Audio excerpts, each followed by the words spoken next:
안녕하세요. 언어영자 폴리글라 셀레나입니다. 이번 영상에서는 저의 일본어 공부 연대기를 한번 들려드려 볼까 합니다. 제가 처음 일본어를 접하게 된 건 아마 초등학생 때였던 것 같아요. 이제 집에 저희 아빠의 이제 작은 서가가 있었는데, 제가 이제 어렸을 때 책을 읽는 걸 좋아하다 보니까 초등학교 어떤 도서관에서 책을 빌려와서도 읽었지만, 이제 어른들 서가에도 좀 욕심을 내서 이제 엄마나 아빠 책이 꽂혀 있는 그 장을 좀 이렇게 보곤 했는데, 그 중에 일본어 학습 무슨 책 같은 게 있었어요. 이제 아빠가 사다 놓고 이제 보지 않은, 이제 좀 보시다 만 책이었는데, 이제 그 책에 보니까 다 그 한글로 발음이 적혀 있어서 히라가나를 몰라도 책을 읽을 수 있었거든요. 그래서 읽다 보니까 뭔가 새로운 언어가 있네라는 게 또 신기하기도 하고, 또 일본하고 우리나라 가깝잖아요. 이제 그런 것도 있었고, 그리고 제가 이미 이제 영어를 접해서 이런 외국어가 있다라는 이제 생각을 하고 있었기 때문에 일본어를 받아들이는 거는 조금 거부감이 덜했던 것 같긴 해요. 그리고 더 좋았던 거는 이제 어순이 같기 때문에 발음이 또 비슷한 단어도 많아서 영어보다는 조금 더 쉽게 다가오지 않았나 하는 생각이 듭니다. 이제 그렇게 관심을 가지고 있다가 우리나라에 당시에 이제 일본 그 애니메이션들이 이제 들어오기 시작했는데, 이제 물론 뭐 주인공 이름이라던가 이런 거는 다 더빙이 돼가지고 들어오긴 했지만, 확실히 우리나라 애니메이션보다 좀 재미가 있었어요. 조금 더 일본에 대해서도 관심을 가지게 됐던 것 같고, 이제 그렇게 이제 중학교에 입학을 했는데, 마침 방과 후 활동 수업 중에 일본어가 생긴 거예요. 지금이야 뭐 유튜브도 있고 워낙 공부할 책도 많고 하지만, 당시에는 외국어를 접할 수 있는 통로가 굉장히 한정적이었어요.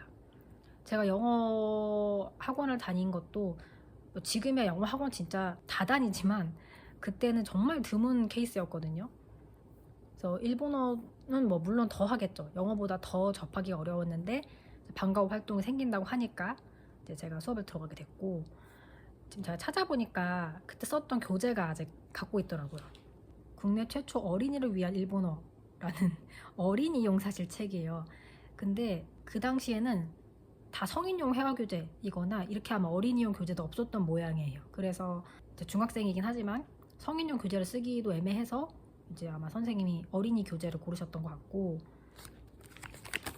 이렇게 보면은 굉장히 큰 글씨로 이렇게 발음이 써져 있습니다. 그래서 한 학기 동안 재밌게 공부를 했는데, 이제 2학기가 돼서 선생님이 바뀌었어요.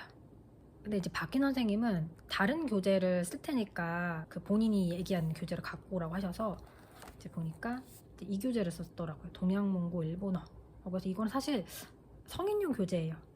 근데 아까 말씀드렸다시피 뭐 당시에 뭐 어린이를 위한 혹은 뭐 청소년을 위한 그런 교재는 없었기 때문에 선생님이 성인용 교재를 가져오셨고, 보면 이런 식으로 논문도 있고 이렇게 한데, 제가 이 선생님께 진짜 많이 배웠어요. 처음에 그 1학년 1학기 때 기초를 가르쳐준 선생님도 계시지만 그분 한 학기밖에 안 하셨고, 이 선생님하고 이 성인용 교재를 하면서 굉장히 많이 배웠고 공부가 많이 됐어요. 그래서 이때도 역시 제가 의도한 건 아닌데 계속 반복해서 하다 보니까 교재 다 외우고 다녔고 되게 즐거웠는데, 이제 문제는 2학년이 되니까 방과 후 활동 이 반이 개설이 되고 선생님도 같은 선생님 가게 됐어요. 근데 이제 기존에 저처럼 하던 학생들이 있고 새로 들어온 학생들이 또 있잖아요. 근데 이제 그 학생들을 다 받으니까 선생님 한 명인데 기초반 학생과 중급반 학생을 동시에 가르쳐야 되는 상황이 된 거죠. 그러다 보니까 상대적으로 좀 할 줄 아는 학생들은 좀 배제가 되고, 처음 배운 학생들을 먼저 좀 가르치게 되다 보니까 저는 더 어려운 걸 배우고 싶은데 선생님이 그거를 다 커버가 안 되시더라고요. 그래서 이제 학교 수업은 이제 그만 듣게 됐고, 이제 그 뒤로도 어쨌든 계속 교재를 집에서도 읽고 따라서 하고 그렇게 감은 놓치지 않고 있다가 이제 고등학교에 입학을 하게 됐습니다. 그래서 영상이 좀 길어지니까 일본어 연대기도 일단 2탄으로 다음 영상에서 이제 나머지 부분들을 또 말씀드리겠습니다. 짠해.